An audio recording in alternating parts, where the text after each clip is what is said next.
마법사는 마치 사람의 운명을 자기가 한 손에 쥐고 있는 것처럼 사람들을 속이는 점쟁이, 점성술사를 의미합니다. 그 점성술사들이 점을 보고 상대방을 장악하기 위해서는 점성술의 교본이 있습니다. 마치 사주팔자를 보는 사람들이 사주팔자 교본을 공부하는 것하고 같은 교본이 있어요. 이 마법사들이 에베소에 얼마나 많았는지, 그들이 바울의 복음을 듣고 회개하고 그들이 금과 옥조로 삼던 마법 교본, 점성술 교본을 다 모아다가 불살랐습니다. 그 불살른 책의 값어치가 5만 드라크마나 되었습니다. 한 드라크마가 한 사람의 1일 하루분 임금이거든요. 5만 드라크마라고 하면 한 사람이 1년 12달 365일 쉬지 않고 137년을 일해야 벌 수 있는 돈입니다. 얼마나 많은 마법사들이 있었겠습니까? 그 마법사들이 자기네들 돈벌이의 도구인 그 마법책을 5만 드라크마나 되는 그 많은 책들을 모아서 다 함께 불태웠습니다. 말하자면 에베소에서 바울의 전도 사역은 최절정에 달했을 때입니다. 이럴 때라면 웬만한 사람이라면 어떻게 할까요? 그래, 이제 내가 에베소에서 여생을 보내면 되겠다. 여기서 내 에베소 목사로서 평생 살면 에베소 교인들이 내 생활 보장해 줄 거고 죽을 때까지 평안하게 살겠지. 바울은 그러지 않았습니다. 바로 에베소에서 그렇게 전도 사역의 절정이 꼽힌 그때에 19장 21절, 이 일이 있은 후에 바울이 마게도냐와 아가야를 거쳐 예루살렘에 가기로 작정하여 이르되. 에베소에 가만히 있으면 편안히 살아요. 이때 바울은 인생 말년입니다. 지병에 시달렸습니다. 편안하게 노후를 보낼 수 있습니다. 그런데 내가 마게도냐, 발칸반도, 지금 그리스 북쪽이죠. 내가 마게도냐와 아가야를 거쳐서 예루살렘으로 가야겠다. 예루살렘으로 갈 결심은 이때 이미 선 거예요. 그 마게도니아는 사도 바울이 2차 전도 여행 때에 빌립보, 베레아, 데살로니가를 직접 방문해서 교회를 세웠던 곳입니다.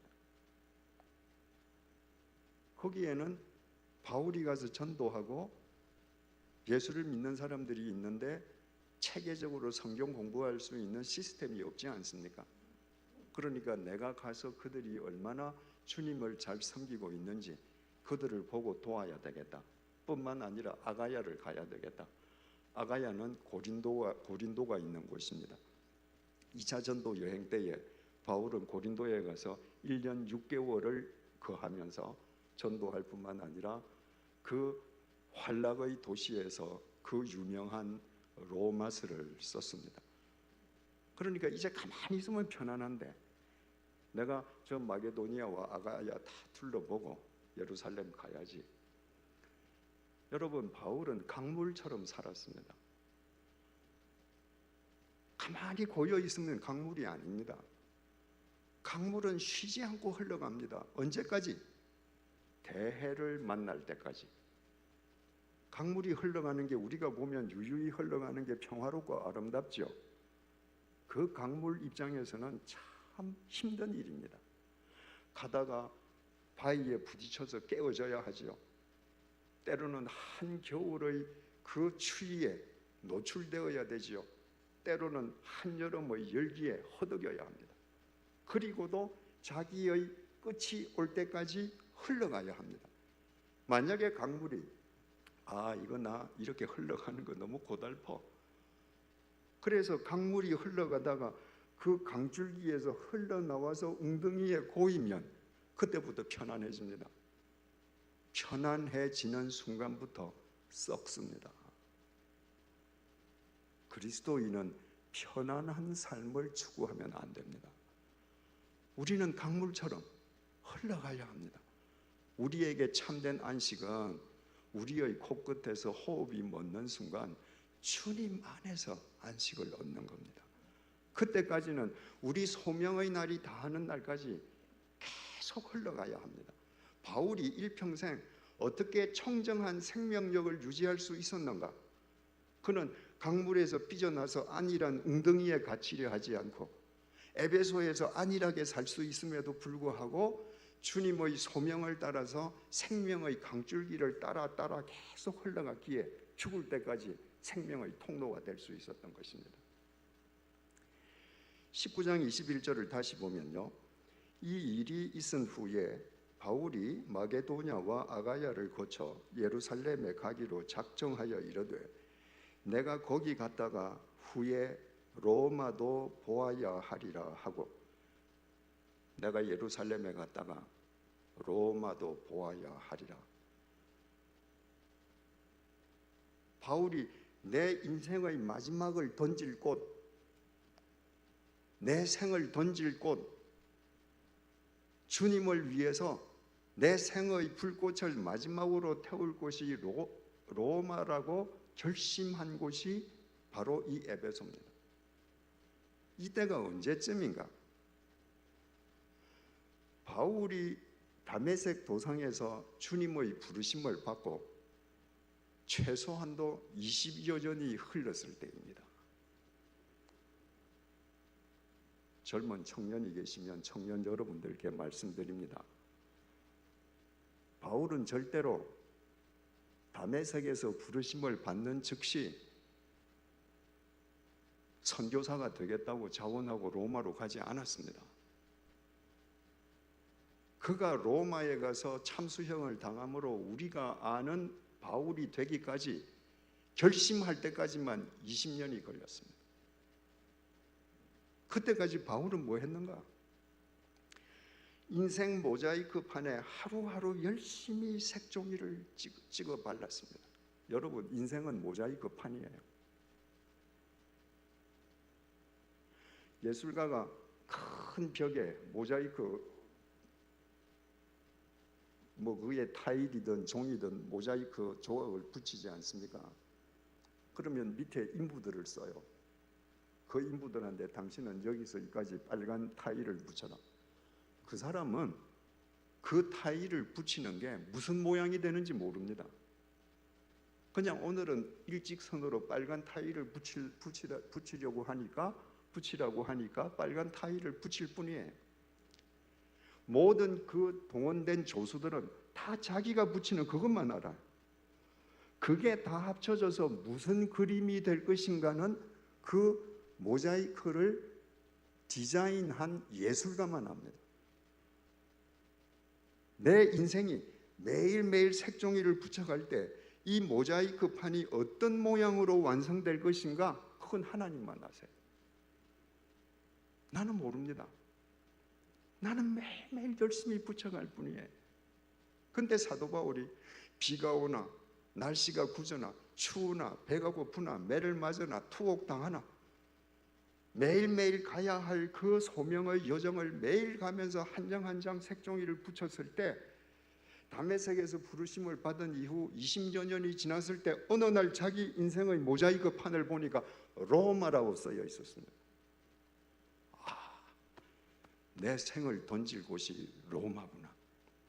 여러분, 하나님의 뜻은 구름 위에서 이루어지지 않습니다. 인간을 향한 하나님의 뜻은 저 태평양 한가운데에서 이루어지지 않습니다. 인간을 향한 하나님의 뜻은 인간들이 살아가는 이 세상 한가운데에서 이루어집니다. 그래서 하나님의 뜻을 분별하는 것도 산속에서 책상 앞에서 골몰한다고 알 수 있는 것이 아닙니다. 사람들과 부딪히면서 이 세상의 현실 속에서 열심히 하루하루 모자이크 판의 인생 속 색종이를 찍어가는 가운데 하나님의 뜻을 분별할 수 있습니다. 그래서 하나님의 뜻대로 사는 사생의 사람일수록 이 세상 사람보다 더 열심으로 살아요. 더 주어진 소명에 대해서 더 투철해야 합니다. 그래서 그런 사람을 보고 우리가 사생결단의 사람이라 그러지 않습니까? 그 바울이 사생결단의 삶을 사는 가운데 로마가 자기 인생 최후의 목적지인 것을 알게 된 것입니다. 좀 건너뛰어서 20장 1절을 보면요, 소요가 그침에 바울은 제자들을 불러 권한 후에 작별하고 떠나 마게도냐로 가니라. 무슨 소요를 말하는가? 어저께 말씀드리지 않았습니까? 에베소는 고대 사회 7대 불가사의 중에 하나인 아데미 신전이 있는 곳이었습니다. 아데미 신전은 아데미 여신을 섬기는 신전인데, 고대 사회 7대 불가사의 중의 하나인 신전이 있으니까 당시에 소위 뭔가 조금 신적인 것을 찾는 사람들은 원근 각처에서 그 불가사의한 신전에 가서 빌면 좀 더 복을 받을까, 영험해질까 해서 다 찾아왔습니다. 그러니까 에베소 많은 사람들이 그 신전으로 인해서 먹고 살지 않았습니까? 살지 않았겠습니까? 근데 사도 바울이 그 우상에 사로잡혀서 어리석게 살아가는 그들을 일깨워 주기 위해서 사람이 손으로 만든 것은 신이 아닙니다. 여러분 생각해 보세요. 신이 우리를 만들었지 어떻게 사람이 신을 만들 수 있습니까? 이런 식으로 에베소 사람들을 일깨워 줬습니다. 에베소 사람이 가만히 있겠습니까? 거기에 있는 사람들은 바울의 설교를 귀담아 들었지만 그 가운데 에베소 신전과 에베소 여신을 은으로 세공해서 팔아먹는 데메드리오라는 사람이 발견했습니다. 이 사람이 은 세공업자와 거기에 딸려있는 직원들을 선동했습니다.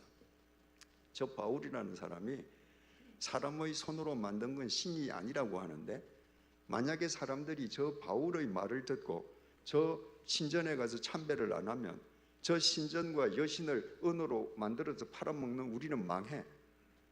저거 없애야 돼. 그 선동을 받고 에베소 사람들 거의가 바울을 죽이겠다고 뛰쳐나왔습니다. 바울로서는 일촉즉발의 위기 상황이었습니다. 그때 에베소의 서기장이 군대를 동원해서 바울이 생명을 부지합니다. 아니요, 에베소 서기장이 군대를 동원해서 바울을 살려준 게 아니고 그 소요 속에서 하나님께서 당신의 방법으로 에베소 서기장을 도구로 써서 바울을 구해낸 겁니다. 바울이 가는 곳마다 바울을 죽이려는 사람들이 많았습니다. 그때마다 바울을 살려주는 사람이 있었고 바울을 살려주는 사건이 있었습니다. 그 배우자는 다 하나님이세요. 하나님께서 그렇게 하신 거예요. 그래서 그 소요가 그침에 바울은 제자들을 불러 권한 후에, 이건 에베소 제자들이죠, 권한 후에 작별하고 떠나 마게도냐로 가니라. 마게도냐에 가면 빌립보, 베레아, 데살로니가 교회가 있는데 빌립보는 어떤 교회입니까? 2차 전도 여행 때에 바울이 에게해를 건너서 마게도니아 가서 제일 먼저 만나서 세례를 주었던 유럽 제1호 세례교인 루디아가 있는 곳입니다. 그 루디아의 집이 빌립보 교회가 되었습니다. 반가웠겠죠. 그 마게도니아에 가서 아가야에 있는 고린도에 이르기 전에 쓴 편지가 고린도 후서예요.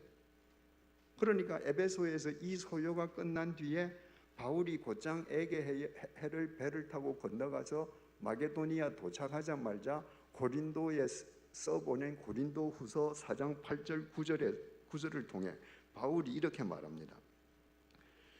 우리가 사방으로 우겨쌈을 당하여도 쌓이지 아니하며 답답한 일을 당하여도 낙심하지 아니하며 박해를 받아도 버림바 되지 아니하며 거꾸로 트림을 당하여도 망하지 아니하고. 무슨 고백이에요? 길게는 주님을 만난 이후에 주님의 부르심을 따라 살아온 바울 일생에 대한 고백이지만, 짧게는 방금 에베소에서 자기를 죽이려고 했던 데메드리오로 인한 그 소요에서 살아난 이야기를 지금 합니다. 그들이 사방에서 나를 애워싸움을 당하고 나를 거꾸로 뜨리려 하고 나를 모함하고 나를 답답하게 만들어도 하나님은 절대 나를 쓰러지게 하시지 않았다. 여러분, 우리가 살아가는데 답답한 일 당합니다. 사방에서 사람들이 우리에게 우겨쌈을 당하게 합니다. 왜 당하느냐가 중요합니다. 내가 거짓말하고 불의하게 살았기 때문에 당하는가? 그건 값을 치러야 됩니다. 그런데 내가 주님을 더 잘 믿기 위해서, 내가 의를 실천하기 위해서, 내가 진리의 증인이 되기 위해서 사방으로 우겨쌈을 당한다? 답답한 상황에 내가 내던져진다? 괴롭죠. 그러나 걱정하지 마십시오. 결국은 주님께서 책임지십니다. 우리가 주님을 위해서 내 생명을 걸고 사생결단의 삶을 살았는데도 결국 주님이 내 생을 붙잡아 주시지 않는다면 그 주님은 죽은 주님입니다. 그 주님은 돌이나 나무로 만들어진 목석과 다를 바가 하나도 없습니다. 그런 주님을 위해 우리가 생명을 걸어야 할 이유가 뭐가 있습니까? 바울이 주님께 생명을 걸었던 것은 주님은 살아계신 주님이시요, 주님을 위해 생명을 걸 때 반드시 주님께서 당신의 방법으로 자기 인생을 책임져 주셨기 때문입니다. 20장 2절입니다.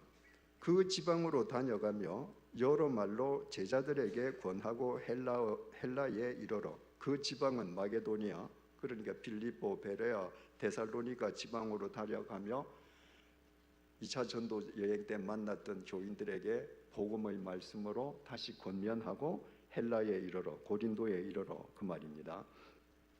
3절, 거기 석 달 동안 있다가 배 타고 수리아로 가고자 할 그때에 유대인들이 자기를 해하려고 공모함으로 마게도냐를 거쳐 돌아가기로 작정하니, 고린도에서 바울이 3달 동안 있었습니다. 그리고 바울이 아까 말하지 않았습니까? 내가 마게도니아와 아가야를 거쳐서 예루살렘으로 가리라. 고린도에서 예루살렘으로 바로 가기 위해서 배를 타고 수리아에 내려서 예루살렘으로 가려고, 수리아는 바로 예루살렘 윗지방을 얘기합니다. 그래서 고린도에서 배를 타면 바로 가니까 제일 편하거든요. 그런데 유대인들이 자기를 해하려고 공모함으로 마게도니아를 거쳐 돌아가기로 작정하니라. 고린도에 있는 유대인들이 배교자 바울을 죽이기로 작정했는데 어디서 죽이기로 작정했는가? 고린도에서 수리아로 가는 배를 타고 가는 바울의 배에 같이 타서 배 위에서 바울을 죽여버리기로 공모를 했습니다. 여러분, 그때에 무슨 과학적인 수사 기법이 있습니까? 배 위에서 캄캄한 밤에 바울 끌고 나와서 바다에 던져버리면 이거 완전 범죄되거든요. 이때에도 하나님의 방법으로 그 음모가 바울에게 알려졌습니다. 누구를 통해서 어떻게 알려졌는가? 성경은 그런 거 가르쳐 주지 않습니다. 중요한 건 하나님께서 알게 해주셨다는 거예요. 그래서 바울은 고린도에서 배를 타고 수리아로 바로 가면 편한데 배 위에서 자기를 암살하려는 사람들이 있다는 첩보를 받아들이고, 정보를 받아들이고, 고린도에서 마게도니아를 거쳐 저 북쪽 마게도니아로 올라가서 빌립보 옆에 있는 네아폴리에서 에게해를 건너서 드로아를 거쳐서 가기로, 그러니까 엄청나게 둘러갑니다. 고린도에서 에게해 가는 배를 타기 위해서 네아폴리까지만 가는데 600km를 걸어가야 합니다. 하루에 30km를 걸어간다고 해도 만 20일을 해만 뜨면 걸어가야 합니다. 그렇게 우회했습니다. 4절, 아시아까지 함께 가는 자는 베레아 사람 부로의 아들 소바더와 데살로니가 사람 아리스타고와 세군도와 더베 사람 가이오와 및 디모데와 아시아 사람 두기고와 드로비모라. 예루살렘 모 교회가 대흉년을 당했습니다.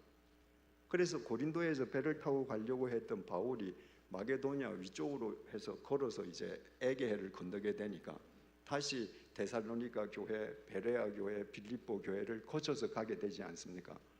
그러니까 대흉년을 당해서 고통을 받는 예루살렘 모교회, 그 당시 예루살렘 모교회는 그 당시 세계에서 제일 큰 교회입니다. 제일 회집 인원이 많으니까 세계에서 제일 그 큰 교회를 위해서 데살로니가 교회, 베레아 교회, 그때는 다 거기는 가정교회입니다. 정말 미약한 교회입니다. 이 미약한 교회들이 예루살렘 모교회를 위해서 헌금을 했습니다. 그리고 그 교회 지도자 한 사람씩이 지금 바울을 따라서 예루살렘을 따라가는 겁니다. 여러분, 이건 정말 본받아야 할 일입니다. 작은 교회는 늘 큰 교회의 지원을 받는 것이 마땅하다고 생각합니다. 남성교회 큰 교회니까 많은 교회 도울 거예요. 그 교회들 가운데에 가령 남성교회가 10몇 년 전에 이 예배당을 지을 때 건축 헌금에 우리도 한몫을 할랍니다. 건축 헌금한 교회 있습니까? 우리는 작으면 다 큰 교회 가고 다 받아야 된다고 생각합니다. 2000년 전에 마게도니아에 있던 그 조그마한 가정교회들이 예루살렘 모교회 가장 큰 교회 교인들이 흉년을 당해서 어려움에 처해 있다는 걸 알고 그 큰 교회를 위해서 헌금했습니다. 이것이 성도의 교제입니다. 5절에서 6절입니다. 그들은 먼저 가서 드로아에서 우리를 기다리더라. 마게도냐에서 에게해를 건너면 터키 대륙, 그러니까 그 소아시아 대륙의 소아시아 반도에 드로아 항구가 나오는데 바울과 함께 헌금을 가지고 가는 그 조그만 교회 대표자들은 바로 마게도니아의 네아폴리 항구에서 드로아로 먼저 가서 기다리고 우리를 기다리고, 우리는 무교절 후에 빌립보에서 배로 떠나 닷새 만에 드로아에 있는 그들에게 가서 일해를 머무니라. 바울을 포함한 일행은 마게도니아 땅에 닷새를 더 남아 있다가 늦게 드로아로 가서 일주일 동안을 머물다가 떠났다는 거예요. 이 구절에서 중요한 건 주어가 우리로 바뀌었습니다. 방금 전까지 바울은 그들은 이랬지 않습니까? 그런데 바로 이 20장 5절 6절에서부터 바울을 포함한 주어가 1인칭 복수형으로 우리가 됩니다. 왜 그런가? 바울이 2차 전대 여행을 할 때 드로아에 내려갔다가 에게해 건너 마게도니아 사람의 환상을 보지 않습니까? 건너와서 우리를 도와달라. 그래서 이것이 성령의 명령이다. 그리고 바울이 바다를 건너가서 마게도니아로 감으로써 유럽 전도가 시작되는데 그때부터 주어가 우리로 바뀝니다. 왜냐하면 그 드로아에서 사도행전을 기록한 의사 누가가 합류했기 때문입니다. 아마도 의사 누가는 드로아에 살고 있었던 것 같습니다. 그런데 드로아를 방문했던 바울을 통해서 주님을 영접하고 의사직을 버렸습니다. 그때도 의사들은 편안하게 살았거든요. 그걸 버리고 바울을 따라서 바울 한 사람의 건강을 케어해 주면서 바울의 모든 그 족적을 기록으로 남긴 사람이 누가입니다. 근데 마게도니아를 건너가서 빌립보에서 루디아가 세례를 받고 그 집이 이제 첫 번째 유럽 교회가 되고, 바울이 데살로니가 베레아 데살로니가를 해서 마게도니아를 떠나는 순간부터 우리라는 주어가 없어집니다. 다시 바울이 이렇게 됩니다. 그 무슨 말인고 하면 그 마게도니아 지방에 바울이 그들의 영적 지도를 위해서 누가를 그곳에 남겨둔 거예요. 그들을 두고 그냥 떠나려니까 그들이 너무 안쓰러운 거예요. 그래서 누가를 그냥 남겨두고 바울이 내려와서 아덴과 고린도를 거쳐서 본거지인 수리아 안디옥을 갔다가 3차 전도 여행을 시작하고 지금 빌립보에서 다시 누가를 만나기 위해서 뒤늦게 가게 된 겁니다. 그럼 여러분 생각해 보십시오.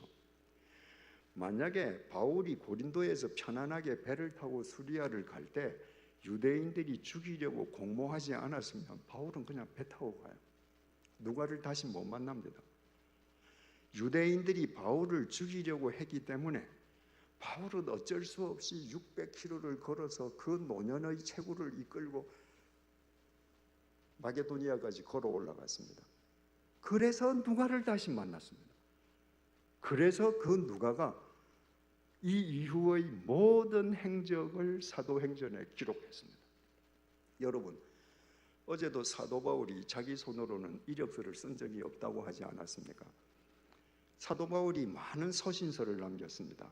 로마서, 고린도전서, 후서, 갈라디아서 뭐 많지 않습니까?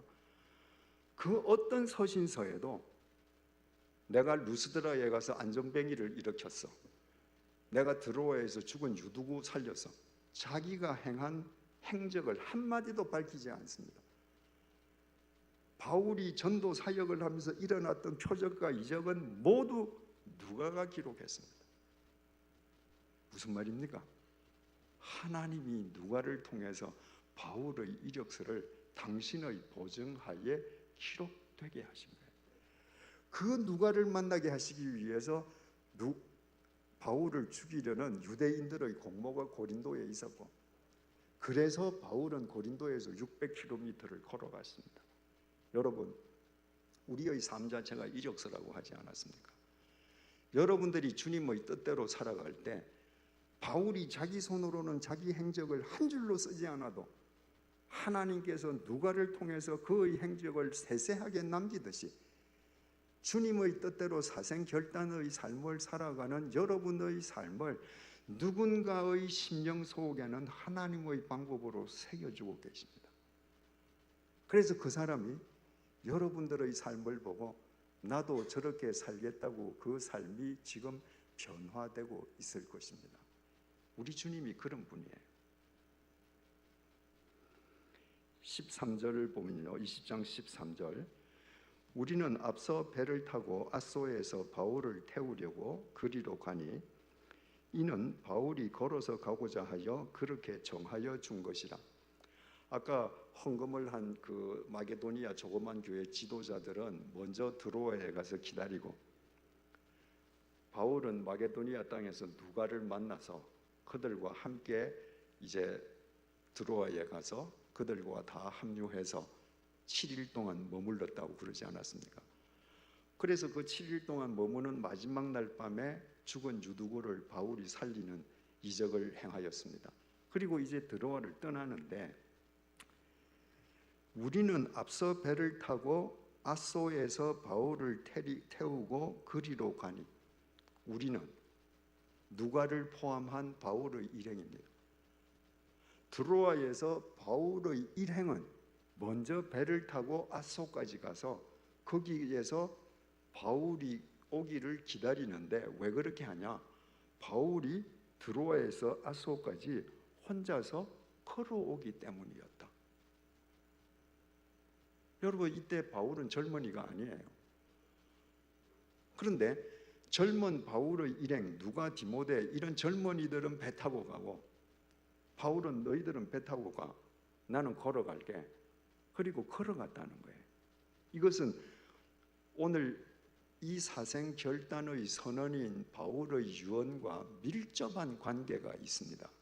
이 배경 속에서 오늘 본문인 20장 22절을 다시 보시겠습니다.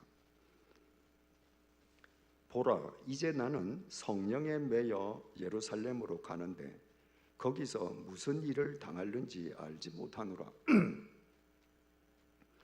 바울이 예루살렘으로 가려고 하는 것은 그가 임의로 계획한 것이 아닙니다. 성령에 매여 가는 거예요. 성령에 이끌려 가는 겁니다. 성령님께서 지금 인도해 가시는 거예요. 그런데 바울이 내가 성령에 이끌려서 예루살렘으로 가는데 거기서 무슨 일을 당할는지 모른다. 모른다가 아니라 안다는 것을 강하게 역설적으로 표현한 겁니다.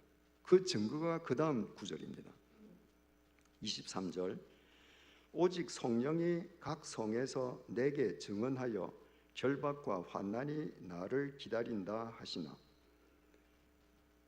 성령님께 이끌려서 지금 예루살렘으로 가기로 작정을 했는데 각 성에서, 각 성은 고린도를 출발해서 데살로니가, 베레아, 빌립보, 드로아, 이 각 성을 지날 때마다 성령님께서 계속 말씀하시는 거예요. 네가 가야 할 예루살렘에는 환난과 결박이 도사리고 있다. 너를 기다리고 있다. 그러니까 바울은 지금 성령에 이끌려서 예루살렘으로 가는데 그 예루살렘으로 들어가면 결박당하고 환난을 당하고 죽음의 고난을 당해야 할 것을 너무나도 잘 알고 있습니다. 왜? 각 성에서 성령님께서 계속 가르쳐 주시거든요. 여러분들이라면 어떻게 하시겠습니까? 제가 기도하다가 어느 날 주님, 제가 어느 곳으로 가서 전도 삶을 살겠습니다. 그리고는 그 다음 날부터 제가 어디를 가나 주님께서 계속 저한테 일깨워 주셔요. 너 거기 가면 말이야, 환난과 결박과 투옥과 죽음의 고난이 너 기다리고 있어. 그러면 저 같으면 내가 가려는 건 내 뜻이고 성령님께서 나를 막으시는구나. 그래서 나를 막아주신 성령님께 감사 헌금 드리고 딴 데로 갈 겁니다. 환난과 결박이 있다고 가르쳐 주셨는데 구대여 갈 이유가 없잖아요. 근데 바울은 이렇게 말했습니다. 24절 내가 달려갈 길과 주 예수께 받은 사명 곧 하나님의 은혜의 복음을 증언하는 일을 마치려 하면은 나의 생명조차 조금도 귀한 것으로 여기지 아니하노라. 성령님께서 이렇게 가르쳐 주시는데 환난과 결박이 기다린다고 각 성에서 계속 일깨워 주시는데 나는 내가 죽는 한이 있어도 예루살렘에 갈 거야. 우리하고 바울의 해석이 다릅니다. 제 해석은 성령님께서 나로 하여금 가지 말라고, 예루살렘 피하라고 이렇게 가르쳐 주시는구나. 저는 그렇게 해석할 텐데 바울은 다르게 해석했습니다. 바울아, 네가 지금부터 가야 할 예루살렘은 절대로 영광과 박수 갈채의 길이 아니다. 네가 지금부터 가야 할 예루살렘의 길은 환난과 결박과 투옥과 고난의 길이다. 그러나 바울 너는 나를 위해서 그 길을 갈 줄로 믿는다. 바울은 그렇게 해석한 거예요. 그래서 나는 복음 증언하는 일을 마치려 하면은 나의 생명조차 조금도 귀한 것으로 여기지 않는다. 성령께서 환난과 결박을 가르쳐 주시는데 그것을 알고도 가겠다고 사생결단의 선언을 했습니다. 바울이 어떻게 환난과 결박이 기다리는 그 예루살렘으로 알고도 들어갈 수 있었던가? 그게 아까 20장 13절과 밀접한 관계가 있다고 했습니다. 다시 봅니다. 우리는 앞서 배를 타고 앗소에서 바울을 태우려고 그리로 가니 이는 바울이 걸어서 가고자 하여 그렇게 정하여 준 것이니라. 이 드로아에서 출발해서 아소에서 이제 배를 갈아타고 그 다음에 밀레도에서 에베소 장로들을 불러서 유언을 합니다. 그런데 드로아에서 아소까지 가는데 바울이 누가하고 디모데 같은 자기 일행들한테 여러분은 걸어가서 배 타고 가서 아소에서 나를 기다리세요. 나는 걸어가겠습니다. 여러분, 바울이 스승인데다가 이때 인생 말년의 노년의 대스승인데 그 젊은 동행이 그래요, 그러세요 이랬겠습니까? 얼마나 바울 선생을 만류했겠습니까? 선생님, 우리하고 같이 배 타고 가시죠. 만약에 선생님께서 걸어가야 하신다면 우리도 선생님하고 같이 걸어가겠습니다. 13절 본문 보니까요, 우리는 앞서 배를 타고 앗소에서 바울을 태우려고 그리로 가니 이는 바울이 걸어서 가고자 하여 그렇게 정하여 준 것이라. 정하다, 헬라말로 디아타소, 그렇게 명령한 것이다. 바울이 자기 일행에게 명령한 것은 이때 한 번밖에 없습니다. 너희들은 배 타고 가. 나 혼자 걸어갈 거야. 여러분, 주석을 보면 말입니다, 이 드로아에서 아소까지의 거리가 책마다 다 다르게 나와 있습니다. 어떤 책은 그 거리를 30km, 어떤 책은 그 거리를 40km라고 기록합니다. 30km하고 40km면 10km밖에 차이가 안 나죠. 별 차 없는 것 같죠. 2000년 전에는 엄청난 차이입니다. 30km라면 발걸음을 재촉하면 하루 만에 걸어갈 수 있는 거리입니다. 40km라면 반드시 하룻밤을 길에서 노숙해야 됩니다. 그러니까 바울이 드로아에서 아소까지 하루 만에 걸어갔느냐, 아니면 길에서 하루 노숙하고 걸어갔느냐, 이 중요한 문제죠. 제가 2001년도에 드로아에서 아소까지 자동차를 빌려서 타고 가면서 옛날 길로 가달라고 해서 그 거리를 측정했습니다. 65km가 나왔습니다. 65km가 나왔으면 바울이 정말 젊은이처럼 부지런히 빨리 걸으면 하룻밤 자고 이틀 만에 도달을 하였을 것이고, 만약에 바울이 늙어서 이틀 밤을 잤다면 사흘 만에 도착했을 것입니다. 여러분, 왜 바울이 걸어갔을까요? 바울이 다메섹 도상에서 주님의 부르심을 받은 이후에 아데네에서 고린도로 갈 때 다 자기 동료들이 다 일이 있어서 혼자 남았을 때 아데네에서 고린도로 혼자 걸어간 것 외에 자기 옆에 동료들이 있는데 너희들은 배 타고 가라고 명령하고 자기 혼자 걸어간 것은 유일합니다. 왜 그랬을까요? 하나님 앞에서 하나님과 고독하게 독대하기 위함이었습니다. 자기 동료들로부터도 자기를 격리해서 하나님과만 대면하기를 원한 것입니다. 내가 지금 성령님께서 예루살렘으로 이끌어 가시는데 성령님께서 그 반대로 각 성마다 바울아, 너 예루살렘 가면 환난과 결박이 너 기다리고 있어. 이게 도대체 하나님 무슨 뜻입니까? 하나님과 독대하기를 원했던 겁니다. 내가 지금도 각 성을 거쳐오는데 성령님께서 계속 이렇게 결박과 환난을 일러주시는데 이것이 나로 하여금 예루살렘에 가지 말라는 건가? 그럼에도 불구하고 예루살렘에 가라는 건가? 주님께서 다메섹 도상에서 나의 일행이 있었음에도 불구하고 그들 가운데에서 나를 핀셋으로 찍어내실 때 나의 안일함을 누리라고 나를 구원하셨는가? 아니면 이 세상 모든 사람을 구원하는 당신의 도구로 나를 구원하신 것인가? 하나님께서 환난과 결박이 기다림에도 불구하고 나를 그리로 보내시는 것은 세상 사람들이 가기 꺼려하는 그 길을 나를 믿으시기 때문에 나를 선택하신 것 아닌가? 주님께서 십자가에 못 박히실 때 나도 주님과 함께 십자가에 못 박혔습니다. 이제 사는 것은 내가 아니고 내 안에 주님께서 사십니다.